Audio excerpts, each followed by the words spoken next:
Saya akan menyampaikan tujuan mempelajari pengantar hukum Indonesia. Mulai dari definisi, pengantar hukum Indonesia adalah suatu mata kuliah yang diajarkan kepada mahasiswa Fakultas Hukum untuk memperoleh bagaimana cara hukum positif ditegakkan di Indonesia. Kemudian ada juga tentang prosedur-prosedur bagaimana hukum itu berlaku di Indonesia. Kemudian ada juga peradilan ataupun lembaga-lembaga terkait dengan hukum yang berfungsi untuk mengatur jalannya hukum di Indonesia. Kemudian ada juga tentang konsekuensi bagi para pelanggar hukum yang ada di Indonesia, sehingga hukum itu dapat ditaati dengan benar-benar di Indonesia ini. Karena menurut pasal 3 ayat 1, negara Indonesia ialah negara hukum. Jadi untuk itulah Indonesia menekankan bahwa hukum perlu ditegakkan dengan seadil-adilnya. Sejarah tata hukum Indonesia. Sejarah tata hukum Indonesia dilihat menurut kurun waktunya dapat diklasifikasikan menjadi beberapa fase. Fase yang pertama adalah fase pra-kolonial, yang kedua fase kolonial, dan yang ketiga adalah fase kemerdekaan. Melanjutkan dari penjelasan sebelumnya, saya akan menjelaskan mengenai fase kemerdekaan yang dalamnya terdapat masa Orde Lama, masa Orde Baru, dan masa Reformasi.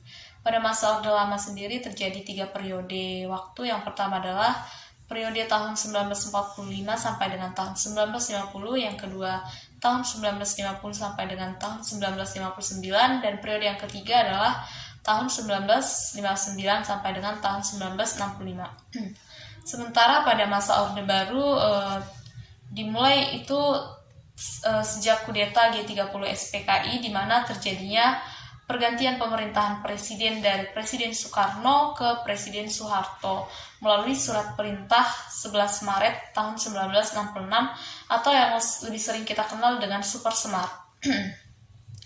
Penyelenggaraan pemerintahan pada masa Orde Baru menyalahgunakan ketentuan perundang-undangan demi suatu kekuasaan. Jadi penyimpangan ini dapat dilihat dari praktik-praktik ketatanegaraan dengan melakukan penafsiran. Yang ketiga, pada masa Orde Reformasi.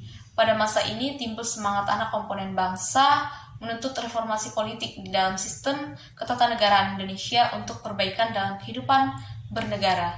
Dari gerakan ini, maka dilakukanlah perubahan Undang-Undang Dasar 1945 oleh MPR melalui amandemen yang dilakukan sebanyak 4 kali. Tentang sumber-sumber hukum. Sumber-sumber hukum adalah asal mulanya hukum, yaitu segala sesuatu yang menimbulkan aturan-aturan hukum sehingga mempunyai kekuatan yang mengikat. Sumber-sumber hukum dibagi menjadi 2, yaitu sumber hukum material dan sumber hukum formal.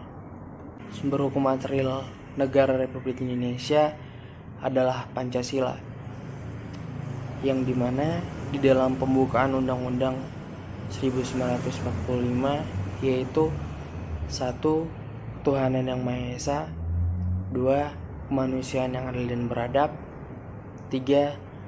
Persatuan Indonesia, 4. Kerakyatan yang dipimpin oleh hikmat kebijaksanaan dalam permusyawaratan perwakilan, dan 5. Keadilan sosial bagi seluruh rakyat Indonesia. Sumber hukum formal adalah tempat di mana kita menemukan hukum. Yang termasuk dalam sumber hukum formal adalah 1. Undang-undang, 2. Kebiasaan dan hukum adat, 3. Jurisprudensi, 4. Traktat, dan 5. Doktrin. 1. Undang-undang adalah peraturan perundang-undangan yang dibentuk oleh Dewan Perwakilan Rakyat dengan persetujuan Presiden. Kedua, kebiasaan adalah perbuatan atau tindakan yang dilakukan secara berulang-ulang. Adapun hukum adat adalah kebiasaan yang mempunyai akibat hukum yang diikuti oleh masyarakat karena menganggap bahwa itu adalah hukumnya. Yang ketiga, jurisprudensi adalah hukum yang terbentuk karena putusan hakim yang diikuti secara berulang-ulang dalam kasus yang sama. Yang keempat, traktat adalah perjanjian antar negara. Yang kelima, doktrin adalah ajaran atau pendapat para ahli hukum atau sarjana hukum yang terkenal dan dijadikan sebagai rujukan dalam penyelesaian masalah-masalah hukum di Indonesia. Baik, di sini saya akan menjelaskan mengenai sistem-sistem hukum. Terdapat 5 jenis sistem hukum yang berkembang di berbagai negara. Yang pertama yaitu sistem hukum negara Eropa kontinental atau civil law. Yang kedua adalah sistem hukum Anglo-Saxon atau common law. Yang ketiga adalah sistem hukum adat. Yang keempat adalah sistem hukum Islam. Dan yang kelima adalah sistem hukum sosial atau komunis. Sistem hukum negara kontinental atau sistem hukum civil law adalah sistem hukum yang berkembang di Eropa Darat, yaitu negara-negara yang menganut sistem hukum ini yaitu negara Italia, Prancis, Belanda, dan pengaruh sistem ini juga sampai di Indonesia.